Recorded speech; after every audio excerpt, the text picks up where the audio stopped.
मैं एक शादीशुदा लड़की हूँ। पिछले साल ही मेरी शादी हुई है। अभी कोई बच्चा नहीं है और ना ही हम अभी 1-2 साल बच्चा चाहते हैं। मगर मेरी कहानी यह नहीं है, बात कुछ और है, वो आपको बताती हूँ। मेरे मायके में घर का माहौल बहुत सख्त था, अभी भी है, इसलिए किसी किस्म का फैशन करना, ऊंचा हंसना, नाचना गाना ऐसा कोई काम नहीं होता था। घर में घुसे तो समझो सब खुशियाँ उड़न छू। मैंने अपने स्कूल और कॉलेज की पढ़ाई के दौरान कभी किसी लड़के से बात नहीं की। बाबूजी और बड़े भाई का डर ही इतना था कि पूछो मत। तो कोई दोस्त भी नहीं था, बॉयफ्रेंड का तो मतलब ही नहीं था। मन में कभी कभी विचार आते थे, मगर जवान होकर भी कभी मेरे मन में वो सब करने की फीलिंग नहीं आई। बस ज्यादा से ज्यादा किस कर लो, मेरे लिए यही प्रेम का अंतिम पड़ाव था।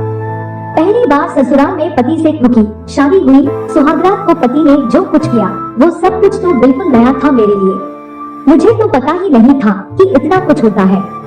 नॉवल स्टोरीज पर उपलब्ध सभी हिंदी कहानियों का English version novel stories English YouTube channel पर अपलोड किए जा रहे हैं। सभी कहानियों के अंग्रेजी रूपांतरण पढ़ने के लिए novel stories English YouTube channel को सब्सक्राइब करें। चैनल का लिंक इस वीडियो के डिस्क्रिप्शन में उपलब्ध है।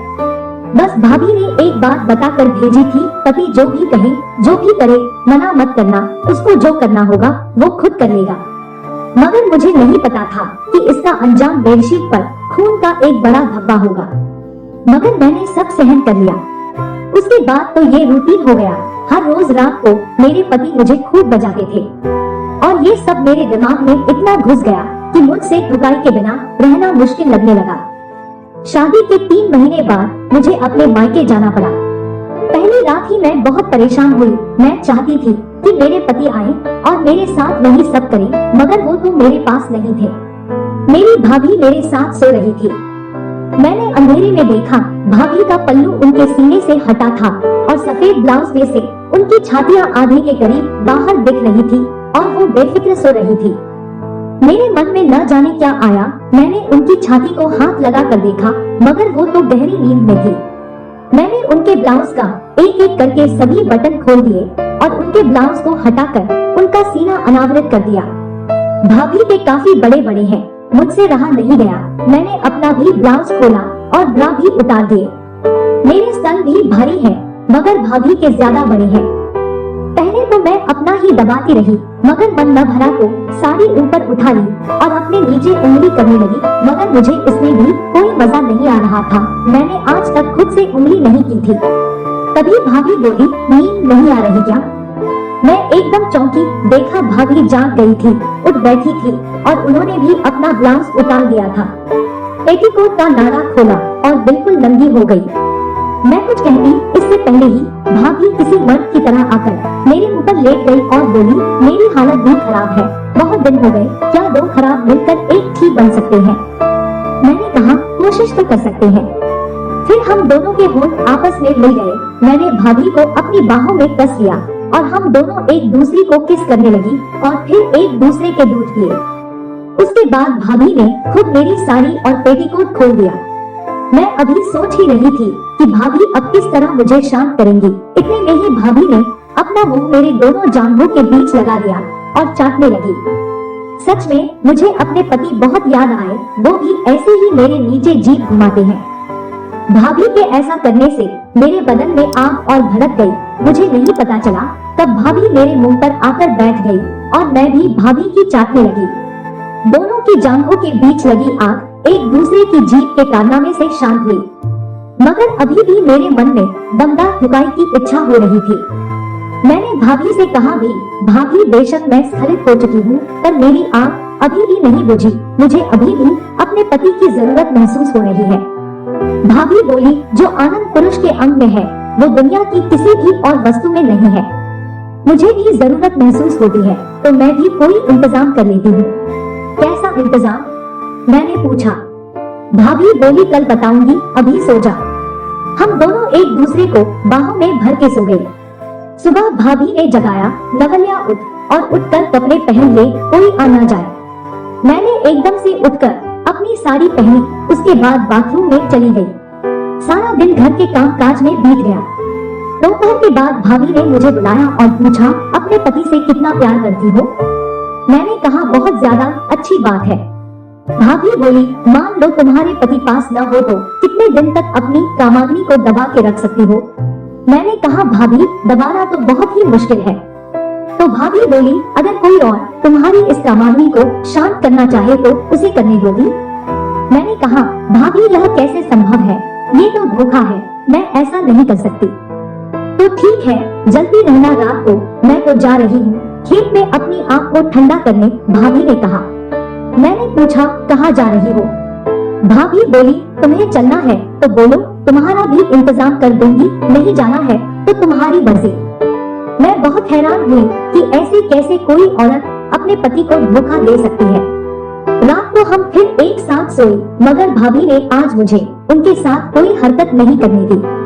हालांकि मैंने एक दो बार भाभी को अपनी पकड़ा भी, मगर भाभी ने मुझे परे कर दिया।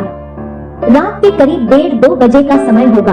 भाभी उठी और उन्होंने अपने सभी गहने, चाबी का गुच्छा सब उतार कर रख दिए और चुपके से दरवाजा खोलकर बाहर निकल गई।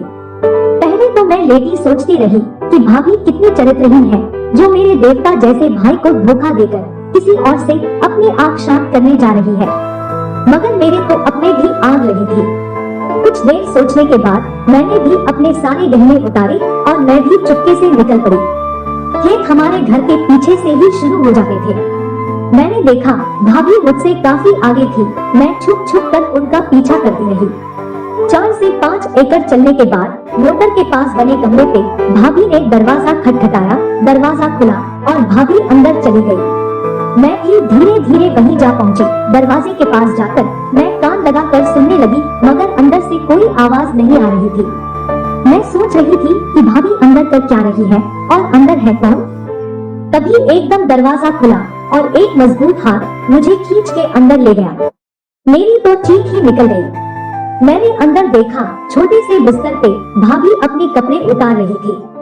मिट्टी के दिए की हल्की सी रोशनी में मैंने देखा, अरे ये तो माधु है, हमारा नौकर। मैंने कहा, तो क्या? भाभी अपना पेटीकोट उतारते हुए बोली, तुझे करना है तो साड़ी उतार और शोर मत मचाना, चुपचाप मरवा और घर जाकर सो जा।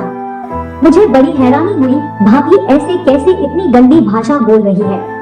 मैं अभी सोच ही रही थी, भाभी नीचे लेट गई और माधु से बोली, अब तू क्या देख रहा है, चल कपड़े उतार और आजा। माधु शायद मुझे देखकर थोड़ा हिचकिचा रहा था, मगर भाभी बोली, ओए तुझसे कह रही हूँ ज्यादा शोर मत मचवा और आजा, ये भी आएगी, यहाँ तक आ गई है तो करवा कर ही जाएगी। उसे छोड़ और अपने काम पे लग, भाभी ने कहा तो माधु ने अपना सब कुछ उतार दिया।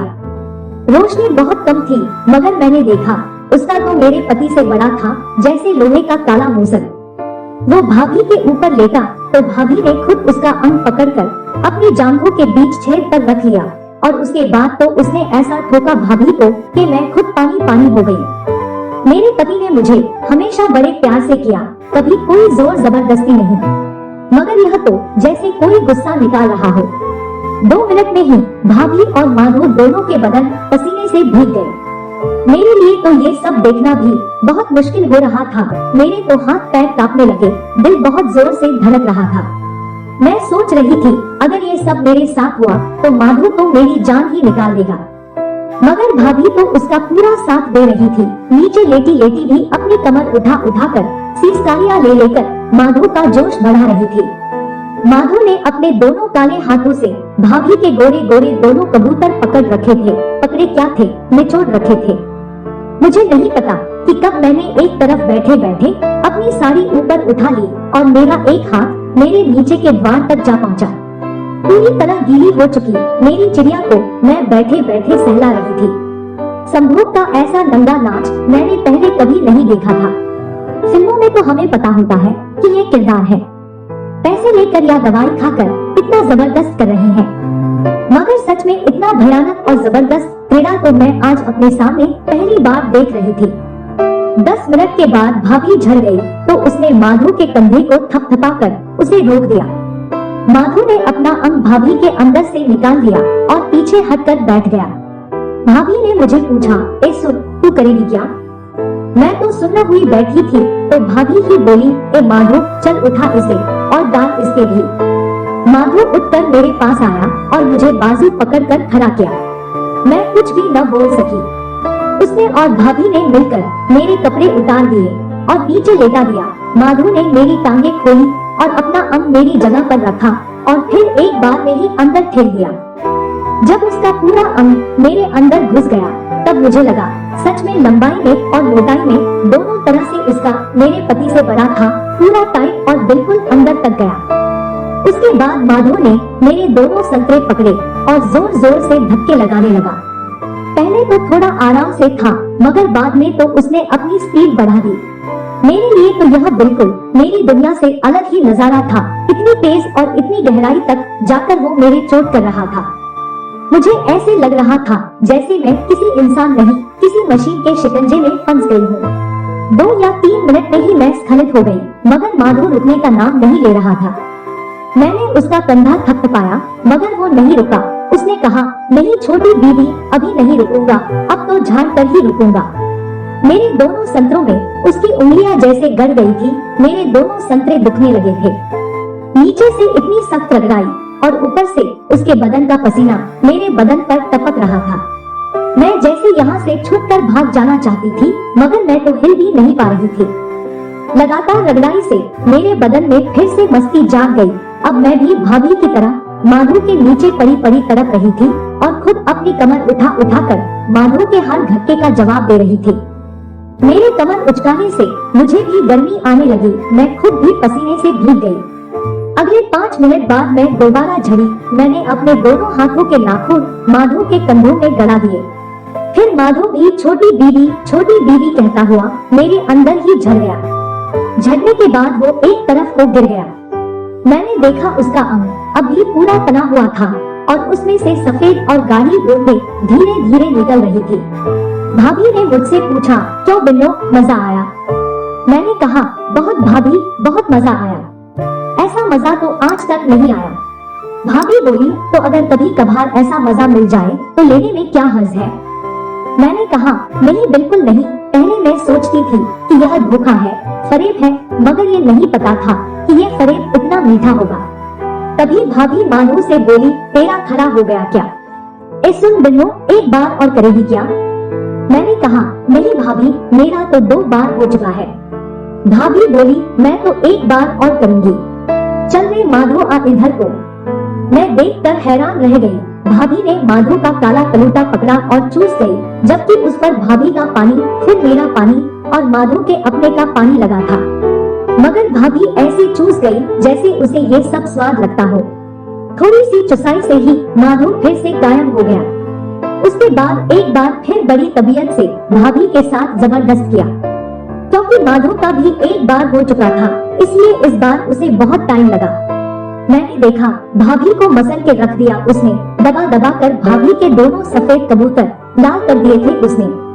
फिर भाभी खूब शोर मचा कर झड़ी और उसके बाद माधु। भाभी का पेट और छाती सब माधु के सफेद पानी से भीग गया, मगर भाभी ने उसे साफ नहीं किया, बल्कि वैसे ही अपनी साड़ी बांध ली।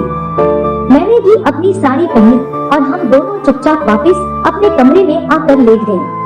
सुबह उठकर जब मैं नहाने गई तो देखा मेरे दोनों संतरों पर यहाँ वहाँ निशान ही निशान थे। मैं डर गई। मैंने भाभी को दिखाया तो भाभी ने भी अपनी छातियाँ दिखाई। उनके ऊपर भी माधु की सख्त उंगलियों से निशान पड़े थे। वो बोली, चिंता मत कर, 2-1 दिन सब मिट जाएंगे। फिर भाभी ने कहा, बस आज रात उसे कह देंगे कि बस हमारी मार ले, मगर दबा मत। ये कहकर हम दोनों खिसियानी हंसी हंस दी। दोनों इस काम में पार्टनर जो बन गई थी।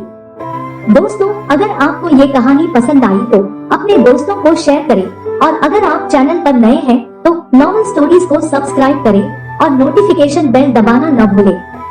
अपना और अपने परिवार का ख्याल रखें। मिलते हैं नई कहानी के साथ, तब तक के लिए धन्यवाद।